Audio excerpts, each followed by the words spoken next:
Hi, thanks for watching the video. I'm Todd Baginski. I'm a Microsoft MVP and the partner and CTO at Canvas. In this video, I'm going to show you how to set up the HR Onboarding PowerApps sample template.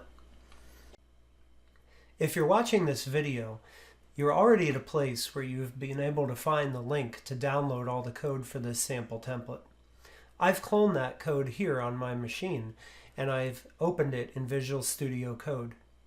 The steps that I'm walking through inside of this video are also outlined and detailed inside of the readme.md file that you can see I have open here. Before you get started, make sure that you have satisfied the prerequisites you see listed here. I already have all these prerequisites accomplished on my end, so now I'm ready to start the video. Let's get started and create the HR Onboarding SharePoint list. This list will store all the onboarding information for new employees inside of the HR Onboarding PowerApps solution. We've created a site script that you can use to make a site design that will allow you to quickly stand up a SharePoint site with the HR onboarding list and all the columns in the schema that matches up with this PowerApps solution. To do that, what you're going to do is first open up the SharePoint Online Management shell. Once you open up the SharePoint Online Management shell, then you will want to change to the directory where you have cloned this code on your local machine. So I'll type in the path here to where I've put that code. And then after I do that, what I'm going to do is start editing the different PowerShell commands here that I'm going to run. The first one that I'm going to edit is this org name variable. This is the name of your Office 365 organization. So for example, if I come back to the SharePoint site inside of the site collection, or pardon me, the Office 365 tenant where I'd like to install this, I can see here CAND3 is the actual name of my org here. So I'm going to copy that value and then replace the value back here inside the PowerShell code. Then I'll paste that in and create that org name. Then I'm going to use the connect-spo service commandlet here. And that's going to prompt me to log in. First, I enter my username and then my password. Then click the sign in button. This establishes a context with the Office 365 tenant I wish to administer. Now it's time to create the site script. We're going to execute this command right here to do it. This HR onboarding list.json file defines the site script that creates the HR onboarding list and all the columns it needs to have. We get content out of that file and then we pipe it into the add SPO site script command here and give it the title HR onboarding list. That's how we create the actual site script. So I'll put that command in there and run it. After I run the command, then I get back the ID, or this GUID here, that defines the ID for that particular site script I just made. So the next thing I'm going to do is I'm going to replace this ID placeholder here in the PowerShell code with that ID. And then I'm going to execute this command to actually create a site design that includes that site script we just installed. Now that I've got that done, I can proceed to create the SharePoint list inside of the SharePoint site for this solution. To create the SharePoint site, first go to portal.office.com, and then after you log in, click SharePoint in the list of apps.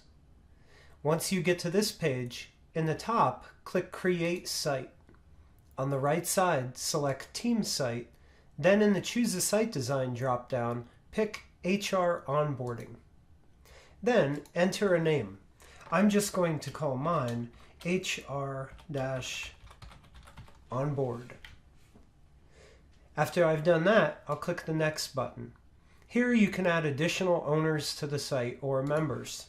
For example, if I wish to add Elisa Lawyer, I can put her email address, or at least the start of it, here in the Add Members text box and select her.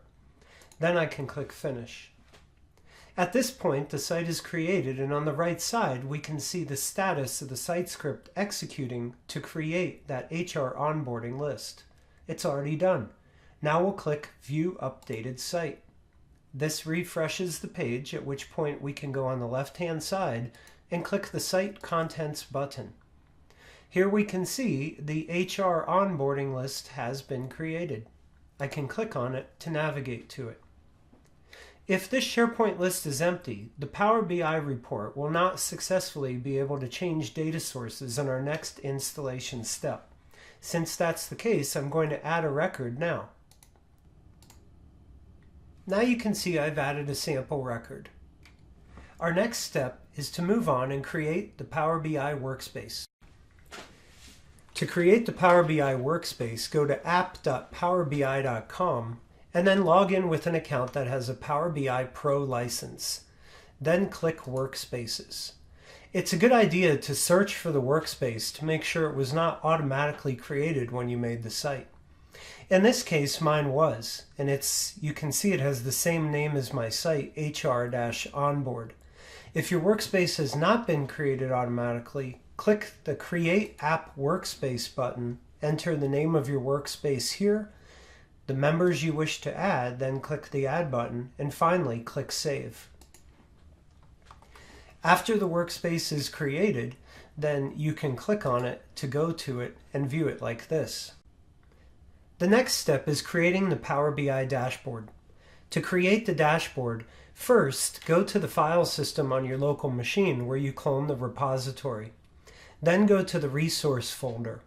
Inside that folder, locate the Power BI report and double-click it to open it. Once you've opened the report, go to the top in the ribbon and select Edit Queries. This will open the Power Query Editor. Then click Data Source Settings. After you've done that, click Change Source. Now you're going to enter the URL to the SharePoint site you created in previous steps. Return to the web browser where you created the SharePoint site and copy this portion of the URL. Then return back to the Power Query Editor and paste in the URL. Then click OK. After you've done that, click Close to update your changes. Then at the top, click Refresh Preview. If you need to edit your credentials, click the Edit Credentials button, and then select Microsoft Account and click Sign In. Sign in with the same account you used to create the SharePoint list, and then select the site. Finally, click the Connect button. After you've connected to the data, you will see it appear here inside the editor. Then click Close and Apply.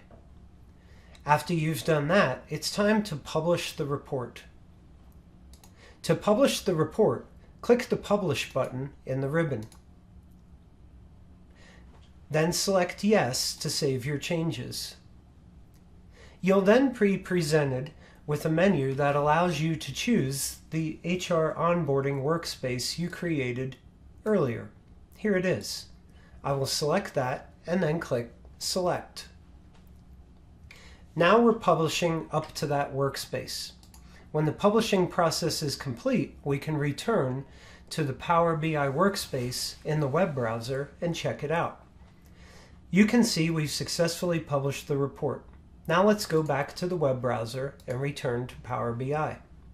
If we open up the HR Onboard, we can now see that we have a data set as well as a report inside of the workspace. To open a report, we can simply click on it in the list. After you've done that, put your mouse over the different graphics inside of the report until you see the little menu bar appear in the top right. Once you've done that, click the Pin Visual button. Then create a new dashboard. I typed in the name HR-Onboard to match everything else I've done. Next, click the Pin button. Then create the pinned reports for the exact same process in these other visualizations on the page. So here's my second one. and I'll go up and click Pin again. I'm going to pick the same dashboard and click Pin. Finally, the one at the bottom of the page, I'll repeat the process again, and again click Pin. Now we're ready to set up a scheduled refresh of the data. To set up a scheduled refresh for the data, click the ellipsis next to the HR Onboarding Report Dataset section, like you see here. Then click Schedule Refresh. Click on the link for Edit Credentials. In the authentication method, pick OAuth 2, then click Sign In. Now sign in with the account you used to create the SharePoint list. Once you've done that, you have successfully authenticated and you have scheduled the refresh. Let's go ahead and do our first refresh now. Click on the Reports ellipsis again in the Datasets section and pick Refresh Now to refresh the data immediately. We're now ready to move on and create the groups that this sample depends on. To create the groups, first I open Windows PowerShell command window as an administrator. Then I change to the directory where I downloaded all the files that came with this solution. After I've done that, I'll enter this command to change my execution policy, and then I'll type in the letter A here to say yes to all. This will allow me to run the PowerShell script that creates the groups. Next, I'll enter this command to actually create the groups. This command will then prompt me to log in with the user I would like to use to create the groups. I have to log in as a SharePoint Global Administrator for this to work. Once I've provided those credentials, I'll click the OK button. Now the script will start working to create the Office 365 groups. Once the script finishes, execute this command to set your execution policy back to the default, and then type in A and hit Enter to confirm. Next, create the SharePoint connection that the Power App will use to connect to the data. To do this, go to web.powerapps.com and log in. After you've done that, expand the data menu on the left side and click Connections. Then click the New Connection button at the top. After you've done that, in the search box, enter SharePoint and press Enter. Then select the SharePoint connector and click the Create button. Pick the account that has permission to access the data in the SharePoint list to sign in. You've now successfully created the SharePoint connection you'll use in the Power App. The next step is to import the HR Onboarding PowerApp. To do that, again, you go to web.powerapps.com like I've done here. This time, click Apps in the left menu. Then at the top of the page, click Import Package. Then click the Upload button. After you click the Upload button, navigate to your local file system where you've cloned these files, and within the Resource folder, select which Power App you'd like to install. You can do it for one or both if you'd like. The one with the name Mobile in it is designed to work with phones. The one named Pad will work with tablets or desktop devices. In this example, I'm going to show how to install the one that targets the tablet and desktop versions, but the steps are the same except for which piece I import here. After you've selected the file you want, click the Open button and the package will begin to upload. Once the package is uploaded, you'll see this screen. Verify that the import setup is set to Create as New, and then click the Import button. When the import process is complete, you'll see this message at the top of the page that indicates all package resources were successfully imported. Now you can configure the Power App. To configure the Power App, click on the Apps link, and now you'll see the HR Onboarding Power App, in my case here, because I installed this one, listed inside of the list. Click the list ellipsis next to it and select Edit. This will open up the PowerApps editor and allow you to configure the PowerApp. When you're prompted to allow the connections to SharePoint and Power BI, click Allow. Now the PowerApp is fully loaded. We can now change the connection to our HR onboarding list and recreate it to point to the environment that we made. To do so, click the View button in the menu and select Data Sources. Then in the data pane, select the ellipsis next to the SharePoint connection and pick Remove. Now you can add the connection back. To do so, click Add Data Source. Then select any SharePoint connection that you've created. After you've selected the SharePoint connection, check to see if your site is listed in the recent sites. If it's not, then go back to the SharePoint site and copy the URL, then return to the PowerApp. Paste the URL into the text box here and click Go. Then select the HR onboarding list and finally click Connect. You're now connected to the SharePoint list. There's one last piece of configuration to do, and that's configuring the Power BI report. To configure the Power BI report, in the Screens section on the left, expand the Report screen. Then, select the existing Power BI control here for PBI Report Employees in Progress. In the data pane, select the data property here. Then in the workspace, choose the workspace that you created. Do the same thing for the dashboard, and for the tile here, pick Employees in Process. After you've done that, then select the Power BI report control called PBI Report Days in Process, this one here. Repeat the process. Select the data control, pick the workspace you made before, as well as the dashboard, and then select Days in Process. Finally, the last Power BI control to configure is this one called PBI Report Average Days. Select that control and then repeat the process. Pick the workspace, the dashboard, and then here, the days, average days to onboard is what you're looking for. When you're done, click File and select Save. After you've saved your changes, click Publish and then publish this version. Your changes are now available to everyone you grant access to this app. We're now ready to create the connections that our flow will use to connect to data. There are 3 different connections we will make. One to SharePoint, one to Office 365 Outlook, and one to Office 365 Groups. To create these connections, first go to flow.microsoft.com and log in. You can see I've done that here. In the left-hand side, expand the data menu and select Connections. To add the SharePoint connection, click New Connection at the top and select SharePoint. If you don't see SharePoint in the list, enter it in the search box in the top right to find it. Click the Create button.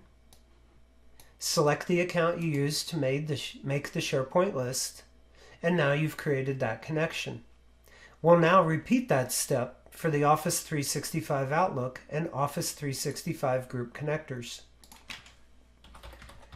To create the one for Outlook, I can type Outlook into the top right, then select Microsoft connector here for Office 365 Outlook, click Create, and again, pick the account that you logged in with. And now you have that connection created. The final connection to create is the one for the groups. Again, click New Connection, type in Group in the search box, select Office 365 Groups, then Create, select the user again, and now you've created all the connections. We're now ready to import the flow.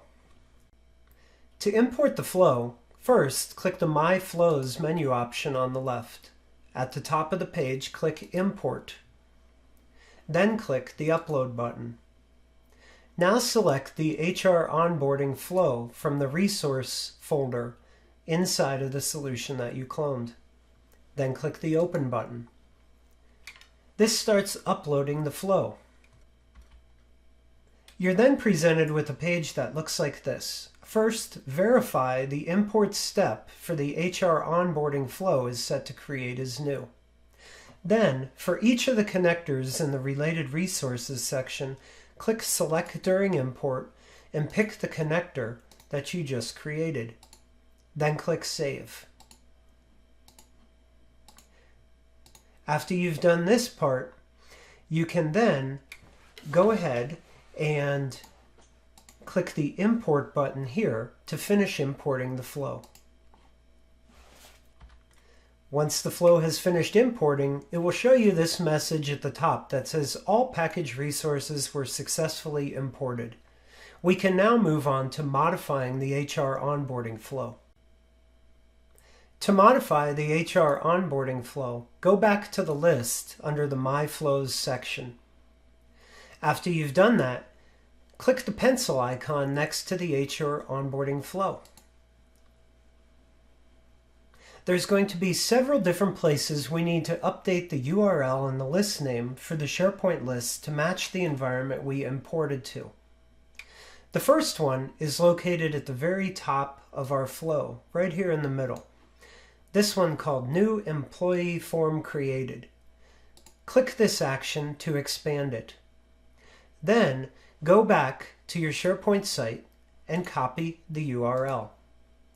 Return to your flow. Click the Delete button next to Site Address, and at the bottom, click Enter Custom Value. Then paste in the URL to your SharePoint site, click the X next to List Name, and select the HR Onboarding list. The other places we need to do the same exact updates are at the bottom in the Flow Designer. They are Update Account Status to Completed, Update Equipment Delivery Status to Completed, Update Mailbox Status to Completed, Update Video Training Status to Completed, and finally, at the bottom, the New Employee Form Completed. I'm going to go ahead and update all of those now. Now you can see I've made those exact same changes for all of the different actions that I previously talked about, and they're all complete.